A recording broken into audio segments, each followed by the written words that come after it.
அடுத்து பாருங்க இப்போ ரெண்டு பார்த்தாச்சு. ஒன்று நியூக்ளியோஃபைல் நான் பார்த்தோம், லீவிங் இருக்குன்னா போதும். அதுக்கப்புறம் லாஸ்ட் வந்து பார்த்தீங்கன்னா எலக்ட்ரோஃபைல். எலக்ட்ரோஃபைல் அப்படிங்கிறது எலக்ட்ரான் டெஃபிஷியன்ட்டா? எலக்ட்ரோஃபைல் அப்படிங்கிறது எலக்ட்ரான் டெஃபிஷியன்ட். இந்த எலக்ட்ரான் டெஃபிஷியன்ட்ல என்னென்ன கேட்டகரி? Electron deficient. இதில் நமக்கு இருக்கக்கூடிய ஒவ்வொரு category. First category positive charge. First இருக்கிறது பாசிட்டிவ் சார்ஜில் எதெல்லாம் எலக்ட்ரோஃபைலா? எலக்ட்ரோஃபைல்னா பாசிட்டிவ் சார்ஜா? நெகட்டிவ் சார்ஜ் வரக்கூடாது. பாசிட்டிவ் சார்ஜ் சொன்னால் தான் எலக்ட்ரான் டெஃபிஷியன்ட், அது எலக்ட்ரோஃபைல். அப்போ அதில் நெகட்டிவ் வருமா? வராது. ஆனால் நம்ம எலக்ட்ரான் டிச்சில் எதே படிங்க ப்ளஸ் பார்த்துருக்கோமா? ப்ளஸ் பார்த்தா என்ன அர்த்தம்? டெஃபிஷியன்ட் அர்த்தம். அப்போ நியூக்ளியோஃபைல் எலக்ட்ரோஃபைலை பொறுத்த வரைக்கும் இங்கே நெகட்டிவ் சார்ஜ் வரக்கூடாது. சரிங்க, பாசிட்டிவ் சார்ஜ் வரும். ஆனால் அது என்ன வராது? நெகட்டிவ் சார்ஜ் வராது. அங்கே நெகட்டிவ் சார்ஜ் வரும், பாசிட்டிவ் சார்ஜ் வரும். அப்போ ஃபர்ஸ்ட் கேட்டகரினா பாசிட்டிவ் சார்ஜ் பேஸ் பண்ணி இருக்கக்கூடிய எலக்ட்ரோஃபைல். செகண்ட் கேட்டகரி உங்களுக்கு தெரிஞ்ச மாதிரி ஏதாவது இருக்கா? Neutral electrophile. செகண்ட் கேட்டகரி என்னது? Neutral electrophile. Third category Lewis acid இருக்கா? லூயிஸ் ஆசிட் என்ன சொல்லுவோம்? லூயிஸ் பேஸ் அப்படிங்கிறது எலக்ட்ரான் ரிச். அதே கேட்டகரி லூயிஸ் பேஸ் எங்க கொண்டு போகலாம்? நியூக்ளியோஃபைல் கொண்டு போகலாம். அது காமனா தெரிஞ்சதுனால நமக்கு நியூக்ளியோஃபைல் அப்படின்னா Lewis base always act as electron rich. So என்னவா ஆக்ட் பண்ணுது? நியூக்ளியோஃபைல் ஆக்ட் பண்ணுது. லூயிஸ் ஆசிட் அப்படிங்கிறது எலக்ட்ரான் டெஃபிஷியன்ட். Electron deficient. அடுத்த கேட்டகரி ரொம்ப முக்கியமான category carbonyl compounds. Carbonyl compounds. Sir carbonyl காம்பவுண்ட்ஸை ஏன் நம்ம வந்து எலக்ட்ரோஃபைல்ல ஆட் பண்ணணும் அப்படிங்கிறதுக்கான ரீசன். ஃபர்ஸ்ட் ரீசன் புரியுது. இப்போ பாருங்க ஒவ்வொன்றா. First positive charge aromatic electrophilic substitution இருக்கா? ஃபுடில் கிராப்ஸ் அல்கைலேஷன் இருக்கு, ஃபுடில் கிராப்ஸ் அசைலேஷன் இருக்கு, நைட்ரேஷன் இருக்கு, ஹாலோஜனேஷன் இருக்கு, சல்ஃபோனேஷன் இருக்கு. ஹாலோஜனேஷன்ல குளோரினேஷன் இருக்கு, புரோமினேஷன் இருக்கு, அயோடினேஷன் எல்லாம் இருக்கு இல்லையா? இப்போ இதுல இருந்து வரக்கூடிய எலக்ட்ரிக் ப்ளஸ் மைனஸ் வருது இல்லையா?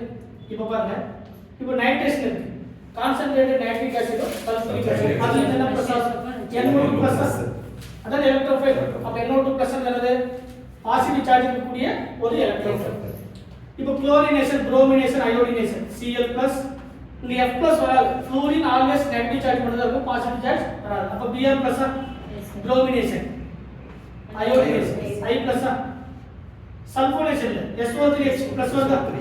SO3H plus sulphonation. Acetylation RC double bond O plus. இதெல்லாம் என்னது? பாசிட்டிவ் சார்ஜ் இருக்கக்கூடிய எலக்ட்ரோஃபைல். பாசிட்டிவ் சார்ஜ் இருக்கக்கூடிய எலக்ட்ரோஃபைல். மீனிங் புரியுங்களா? கேட்க புரியலையா? ஓகே. இப்போ ரெண்டாவது நியூட்ரல் எலக்ட்ரோஃபைல். இப்போ பாருங்க, நம்ம SN1 SN2 லாம் பார்ப்போம். ஃபார் எக்ஸாம்பிளுக்கு இந்த ஃப்ளூரின் இருக்கு. என்னது? ஃப்ளூரின் இருக்கு. இப்போ இந்த ஃப்ளூரின் இருக்கு தனியாக எழுதி எழுதலாம். ஒரு அல்கைல் ஹைலைட். இந்த அல்கைல் ஹைலைட்டா இல்லையா? ஃப்ளூரின், இங்க ஒரு குளோரின், இதாவது ஒரு அயோடின், ஒரு டொசைலேட், ஒரு டொசைலேட், OBr மைனஸ். கரெக்ட்டா? மீனிங் புரியுதா? இப்போ எல்லாமே பிளஸ் லிவிங் குரூப்பா? OT மைனஸ் தான் வெளிய போகும். ஆமா இல்லையா? OBr மைனஸ் தான் வெளிய போகும். I மைனஸ் தான் வெளிய போகும். Cl minus, F minus. அப்படினா என்ன ஃபார்ம் ஆகும்? பிளஸ். இங்க பிளஸ், இங்க பிளஸ். கரெக்ட்டா? இது என்னது? பிளஸ். இந்த பிளஸ். இது ஒரு மாலிகுலா இல்லையா? இது ஒரு நியூட்ரல் மாலிகுல். நியூட்ரல் மாலிகுல் தானே? அல்கைல் ஹைலைட் ஒரு மாலிகுலா இல்லையா? இது ஒரு மாலிகுல். எல்லாமே என்னது? Molecule, neutral molecule. எல்லாமே என்னது? இந்த நியூட்ரல் மாலிகுல் இருந்து இந்த நெகட்டிவ் ஸ்பீஷிஸ் வெளியே போச்சுனா ஒன்னு நெகட்டிவ் ஸ்பீஷிஸ் லீவிங் குரூப் இருக்கலாமா? எலக்ட்ரோ நெகட்டிவிட்டி பேஸ் பண்ணி இருக்கக்கூடிய லீவிங் குரூப். வெளியே போச்சுனா அங்க பாசிட்டிவ் ஃபார்ம் ஆகுமா? d ஆர்பிடல் பேஸ் பண்ணி இருக்கக்கூடிய leaving group. Chlorine, bromine, iodine. வெளியே போச்சுனா அங்க பாசிட்டிவ் சார்ஜ் ஃபார்ம் ஆகுமா? ஒரு அல்கைல் கார்போஹைட்ரேட் ஃபார்ம் ஆகும். டொசைலேட் பேஸ் பண்ணி இருக்கக்கூடிய லீவிங் குரூப். OBr பேஸ் பண்ணி இந்த லீவிங் குரூப் வெளியே போனதுக்கு அப்புறம் ஃபார்ம் ஆகக்கூடியது ஒரு எலக்ட்ரோஃபைல். அப்ப இதெல்லாம் என்னது? நியூட்ரல். ஒரு நியூட்ரல் மாலிகுல் இருந்து ஃபார்ம் ஆகக்கூடிய எலக்ட்ரோஃபைல். அப்ப இந்த நியூட்ரல் எலக்ட்ரோஃபைல் எதுல வரும்? இது எல்லாமே நியூட்ரல் வரக்கூடிய எலக்ட்ரோஃபைல். அப்ப இதுல என்ன அர்த்தம்? கம்பல்சரி வெளியே போய் தான். ஏன்னா இதெல்லாம் பெஸ்ட் லீவிங் குரூப். இதுல F வராத லீஸ்ட் லீவிங் குரூப். இதுக்கு நம்ம என்ன பண்ணலாம்? புரோமின் கூட எடுத்துக்கலாம். கரெக்ட்டா? லீவிங் குரூப்ல லீஸ்ட் லீவிங் குரூப். மீனிங் புரியுதா? அப்ப அல்கைல் ஹைலைட் பிளஸ் டொசைலேட் பர்சன்ட் இருக்கக்கூடியது. இதெல்லாம் என்னது? Neutral electrophile. நியூட்ரல். இதுல இருந்து ஃபார்ம் ஆகக்கூடியது ஒரு கார்போஹைட்ரேட். அதே மாதிரி வாட்டர் என்ன நியூக்ளியோஃபைல் ஆக்ட் பண்ணதா இல்லையா? Loan pair of electron rich இல்லையா? அதே வாட்டர் எலக்ட்ரோஃபைல் ஆக்ட் பண்ணணும் பண்ணதா? பண்ணதா?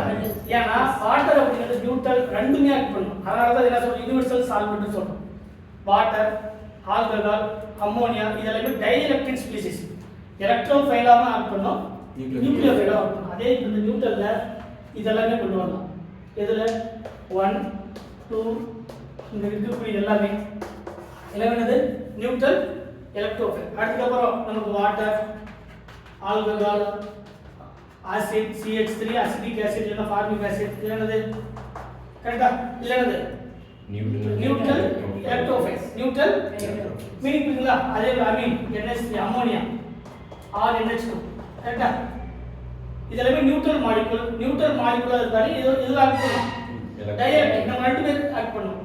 பெரும்பாலும் வந்து அம்மோனியா அமீனோட அம்மோனியா வந்து நமக்கு நியூட்ரல் பிளஸ் எலக்ட்ரோஃபைலா ஆக்ட் பண்ணும், நியூக்ளியோஃபைலாவா மீனிங் புரியுதா? அதுக்கப்புறம் Lewis acid BF3 boron trifluoride நம்ம கார்போஹைட்ரேட் பார்த்தோமா? அதே கார்போஹைட்ரேட் எழுதலாமா?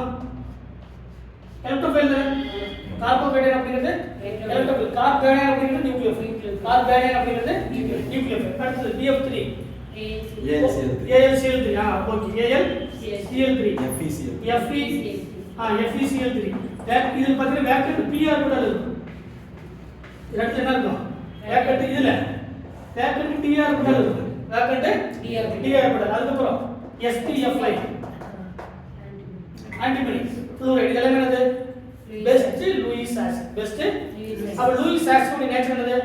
யாராவது எலக்ட்ரான் கொடுத்தா ரெடியா அக்செப்ட் பண்றது. அதனால தான் Lewis acid always electron acceptor. Electron acceptor அப்படிங்கிறது எலக்ட்ரான் டிஃபிஷியன்ட். எலக்ட்ரான் டிஃபிஷியன்ட் அப்படிங்கிறது எலக்ட்ரான். லாஸ்ட் கேட்டகரி என்னது? கார்பன். இப்போ இந்த கார்போனைல் காம்பவுண்ட்ஸ்ல sir C double bond O இப்போ இந்த ஆக்ஸிஜன் மேல இருக்கக்கூடிய லோன் பேர் எலக்ட்ரான் ரிச் கரெக்ட்டா? ஆனா இது ஏன் நம்ம எலக்ட்ரோஃபைலுடைய கேட்டகரி கொண்டு வரோம்? இந்த கேட்டகரி ஏன் நம்ம நியூக்ளியோஃபைலுக்கு கொண்டு போறதில்ல அப்படின்னா அதுக்கான ரீசன் மெயின் ரீசன் ரெண்டு ரீசன் இருக்கு. ஃபர்ஸ்ட் இப்போ இந்த கார்போனைல் குரூப்ல double bond O lone pair of electron இருக்கு. இப்போ இந்த lone pair of electron rich electron இப்போ எலக்ட்ரான் டெஃபிஷியன்ட் கூட அப்ரோச் பண்றதா வச்சுக்கலாம். கரெக்ட் தானே? முன்ன பார்த்தோமா ஆல்கஹால், வாட்டர், டயத்தில் ஈத்தர் ஒரு லோன் பேர் எப்படி எலக்ட்ரோஃபைல் கூட சேரும்? நமக்கு ஃபர்ஸ்ட் எப்படி ஃபார்ம் ஆகும்? டபுள் பாண்ட் இந்த ஆக்ஸிஜன் இந்த எலக்ட்ரோஃபைல் இப்போ பாசிட்டிவ் சார்ஜ் என்னது? டபுள் பாண்டட் அப்படிங்கிறது sp2 கார்பனா? sp2 நமக்கு எலக்ட்ரோ நெகட்டிவிட்டி ஆர்டர்ல ஏன் இது அன்ஸ்டேபிள் சொல்றோம் அப்படின்னு பார்த்தீங்கன்னா எலக்ட்ரோ நெகட்டிவிட்டி அப்படிங்கிறது ஃப்ளூரின் ஆக்சிஜன் அதை மட்டும் எலக்ட்ரோ நெகட்டிவிட்டி இல்ல ஒரு sp carbon percentage of s character இதுல sp னா எத்தனை 50% s ஆர்பிட்டல் 50% p ஆர்பிட்டல் அப்ப 50 50யா 50 அப்ப இந்த s கேரக்டர் மட்டும் கன்சிடர் பண்ணும்போது percentage ஆஃப் s கேரக்டர் அப்படிங்கிறது 50%. sp2 ல 33.33 33.33 எதனுடைய percentage s ஆர்பிட்டல் percentage ஏன்னா மூணு ஆர்பிட்டல் இருக்கு ஈச் ஆர்பிட்டலுக்கு அண்டர் நம்ம கன்வர்ட் பண்ணும்போது 33. sp3 க்கு 25%. 25 p ஆர்பிட்டல் 75%. இப்போ percentage of s கேரக்டர் எதுக்கு அதிகம்? sp கரெக்ட்டா? sp இது எலக்ட்ரோ நெகட்டிவிட்டி ஆகும். அப்ப மீனிங் என்னது?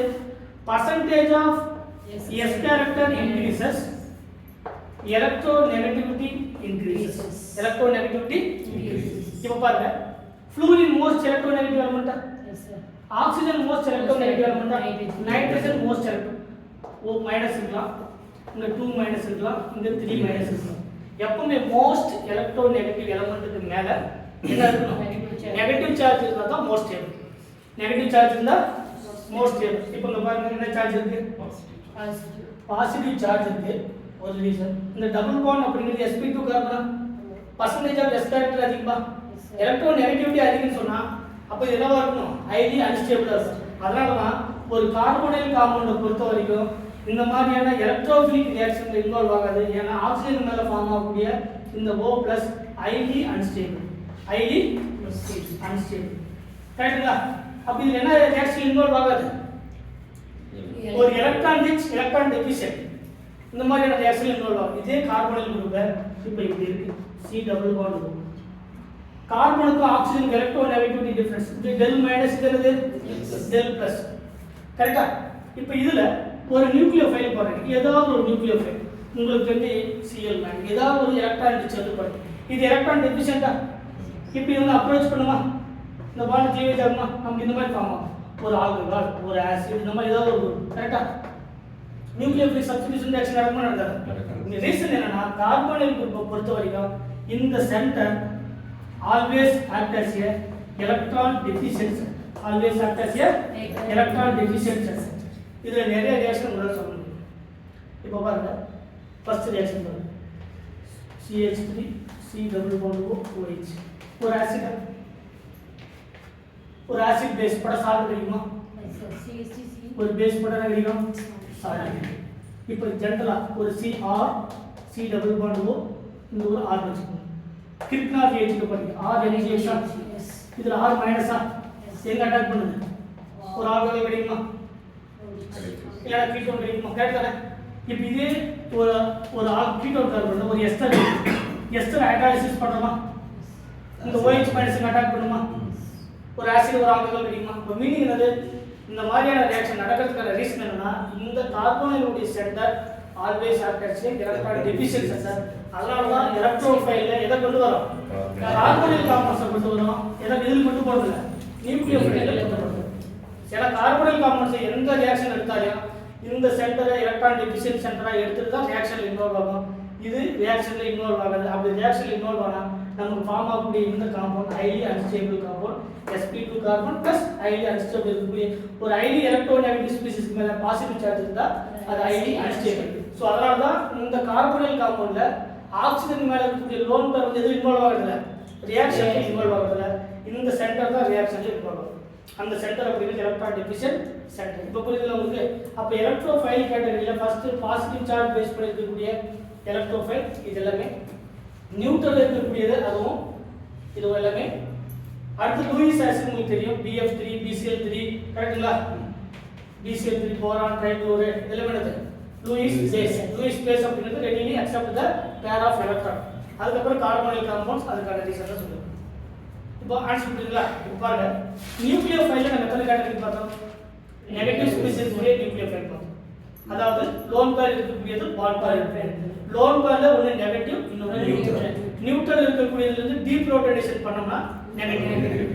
சிக்மா பாண்டர்ல கிரிப்னார் ரியாக்ஷன் பார்த்தோம், சோடியம் போரோஹைட்ரேட் பார்த்தோம், லித்தியம் அலுமினியம் ஹைட்ரேட் பார்த்தோம், ஜிங்க் போரோஹைட்ரேட் பார்த்தோம், லித்தியம் காட்மியம் பார்த்தோம். இதெல்லாம் என்னது?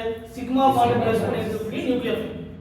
பை பாண்டர்ல எல்லா டபுள் பாண்ட் இருக்கக்கூடிய காம்பவுண்ட்ஸ், எல்லா ட்ரிபிள் பாண்ட் இருக்கக்கூடிய காம்பவுண்ட்ஸ். ரிமைனிங் என்னது? நமக்கு அந்த ஃபியூரான் ஃபுட்ரோல் இருக்கக்கூடிய டபுள் பாண்ட் பென்சில் மாதிரி இருக்கக்கூடிய இதெல்லாம் நியூக்ளியோஃபைல். லீவிங் குரூப்ல எத்தனை பார்த்தோம்? நெகட்டிவ் பேஸ் பண்ணி இருக்கக்கூடிய லீவிங் குரூப் பார்த்தோம், நியூட்ரல் லீவிங் குரூப் பார்த்தோம், பாசிட்டிவ் லீவிங் குரூப் பார்த்தோம். வாட்டர் ஆல்கஹால் இதெல்லாம் neutral leaving group. Negative leaving group H+ SiO+. Negative leaving group தான் நமக்கு ஃபர்தரா 4 கேட்டகரி இருக்கு, 3 கேட்டகரி. எலக்ட்ரோநெகட்டிவ் பேஸ் பண்ணி இருக்கக்கூடிய லீவிங் குரூப் Br கரெக்ட்டா? இது 3. அதுக்கு அப்புறம் தான் இந்த எலக்ட்ரோஃபைல். இப்போ இந்த எலக்ட்ரோஃபைல் எங்க அந்த ப்ரொசைலர் வரும்போது அப்ப லீவிங் குரூப்னு நமக்கு தெரியுது. லீவிங் குரூப் இருந்தா இது வெளியே போயிடும். இங்க positive alkyl category. Friedel Crafts alkylation, Friedel Crafts acylation கரெக்ட்டா? Yes sir. அப்ப இதுல என்னது? Electron deficient centre. சோ இதுல என்ன act as a electrophile. 3 category தெரியும் புரியுதுங்களா? நியூக்ளியோஃபைல்னா என்ன, எலக்ட்ரோஃபைல்னா என்ன, லீவிங் குரூப். இப்போ எந்த ரியாக்ஷன் கொடுத்தாலும் இப்போ சிம்பிள் ஒரு ரியாக்ஷன் வாட்டர் எலக்ட்ரான் ரிச் என்ன? கார்பனுக்கு குளோரின் இருக்கக்கூடிய electronegative difference. Chlorine is the best living group. அப்ப என்ன வெளியிட கார்போஹைட்ரேட் ஃபார்ம் ஆகுமா? இப்போ இதுல இருந்து OH ஃபார்ம் ஆகுமா? OH க்கு அட்டாக் பண்ணும்போது நமக்கு என்ன ஃபார்ம் ஆகும்? ஆல்கஹால். இது என்ன ரியாக்ஷன்? ஃபுடில் SN1 reaction. ஏன் SN1 ல H2O போறோம்? H2O உடைய வர்க் என்ன? H2O உடைய வர்க் என்னன்னா கார்பனுக்கு குளோரின் இருக்கக்கூடிய போலாரிட்டி நேச்சரை இன்கிரீஸ் பண்றது தான் அதோட நேச்சர். எந்த எலிமெண்ட் எந்த மாலிக்யூல் இருந்தாலும் அந்த ரெண்டு மாலிக்யூல்ல ஒன்னு லெஸ் எலக்ட்ரோநெகட்டிவ் இன்னொரு மோர் எலக்ட்ரோநெகட்டிவ் இருக்கு அப்படின்னா அந்த ரெண்டுத்துக்கு இருக்கக்கூடிய போலாரிட்டியை இன்க்ரீஸ் பண்றது தான் இந்த வாட்டர் உடைய நேச்சர். ஏன்னா வாட்டருக்கு தான் டைஎலக்ட்ரிக் கான்ஸ்டன்ட் உடைய வேல்யூ 82. இதனுடைய வேல்யூ அதனுடைய டைஎலக்ட்ரிக் கான்ஸ்டன்ட் போலாரிட்டி கிரியேட் பண்றது. அப்ப ரெண்டுக்கும் போலாரிட்டி கிரியேட் பண்ணி முதல்ல குளோரின் வெளியே போயிடும். குளோரின் வெளியே போனதுக்கு அப்புறம் ஒரு எலக்ட்ரான் டெஃபிஷியன்ட் கார்போஹைட்ரேட் எலக்ட்ரோஃபைல். அப்ப இந்த எலக்ட்ரோஃபைல்ல வாட்டர்ல இருந்து ப்ரொடியூஸ் ஆகக்கூடிய OH மைனஸ், அதாவது வாட்டர்ல இருக்கக்கூடிய loan pair of electron first ஸ்டெப்ல உங்களுக்கு ஸ்டெப் பை ஸ்டெப்பா சொல்றேன். இந்த எலக்ட்ரான் டெஃபிஷியன்ட்டா இப்போ வாட்டர்ல என்ன இருக்கும் OH2 வா இந்த லோன் பேர் ஆஃப் எலக்ட்ரான் பண்ணும்போது என்ன கிடைக்கும் OH2 பிளஸ் OH2 ஐடியா ஸ்டேபிளா இந்த மாதிரி இருக்காது. உடனே என்ன பண்ண H+ வெளியே போயிடுமா நமக்கு என்ன ஆயிடும் ஒரு ஆல்கஹால் தான் அதுக்கான மெக்கானிசம். அப்போ மீனிங் என்னன்னா நமக்கு எந்த எலக்ட்ரோநெகட்டிவிட்டி பேஸ் பண்ணியிருந்தாலும் அது லீவிங் குரூப் எது எலக்ட்ரான் ரிச். சார் இது எலக்ட்ரான் ரிச் நம்மளால சொல்ல முடியும். இது ஒரு மாலிகூல் நியூட்ரல் மாலிகூல் கரெக்டா? என்ன மாலிகூல் நியூட்ரல் மாலிகூல். அப்போ இந்த நியூட்ரல் மாலிகூல் கார்பனுக்கு குளோரினுக்கு இருக்கக்கூடிய எலக்ட்ரோநெகட்டிவிட்டி டிஃபரன்ஸ் இருக்கும்போது Cl பிரச்சனை கார்போஹைட்ரேட். அப்போ இந்த சென்டர் என்னது எலக்ட்ரான் டெஃபிஷியன்ட் சென்டர். அப்போ வாட்டர் என்னவா இருக்கும் கண்டிப்பா ஒரு ரியாக்ஷன்ல ஒன்னு எலக்ட்ரான் டெஃபிஷியன்ட் சொன்னா இன்னொன்னு என்னவா இருக்கும் எலக்ட்ரான் ரிச். அதனால தான் வாட்டர் எலக்ட்ரான் ரிச் ஆகும். மீனிங் புரியுதா? இந்த மாதிரி ஒவ்வொரு ரியாக்ஷனும் பார்க்கும்போது ஈஸி. நம்ம ரியாக்ஷன் எழுதி போடும்போது எது எலக்ட்ரான் டெஃபிஷியன்ட் எது எலக்ட்ரான் ரிச்னு உங்களுக்கு கண்டுபிடிக்கும். இப்போ பாருங்க ஒரு சிம்பிள் ரியாக்ஷன். ஒரு அல்கீன் இருக்கு. இப்போ நீங்க வாட்டர் போடுறீங்க. வாட்டர் எலக்ட்ரான் ரிச்னு சொல்லுமா? சொல்லக்கூடாது. ஏன்? அல்கீன் அப்படிங்கிறது ஆல்வேஸ் பை பாண்டட் இருக்கக்கூடிய சிஸ்டம், ட்ரிபிள் பாண்டட் இருக்கக்கூடிய சிஸ்டம், பென்சீன், ஃப்ளூரான், ஃபியூரான், தயோஃபின் இதெல்லாம் என்னது எலக்ட்ரான் ரிச். அப்படி என்ன ஆக்ட் பண்ணுது எலக்ட்ரான் டெஃபிஷியன்ட். ஆன்சர் புரியுதா? வாட்டர் எது ஆக்ட் பண்ணுது இதே water Friedel Crafts electronegativity base பண்ணி இருக்கக்கூடிய காம்பவுண்ட்ல மாலிகூல்ல எலக்ட்ரான் ரிச் ஆக்ஷன் வந்து பை பாண்டட் இருக்கக்கூடிய சிஸ்டம்ல எலக்ட்ரான் டெஃபிஷியன்ட்டா. அதனால தான் நியூட்ரல் ஸ்பீசிஸ் அப்படிங்கிறது always act as a electron deficient and electron rich. இப்போ கிளியரா புரியுதுங்களா?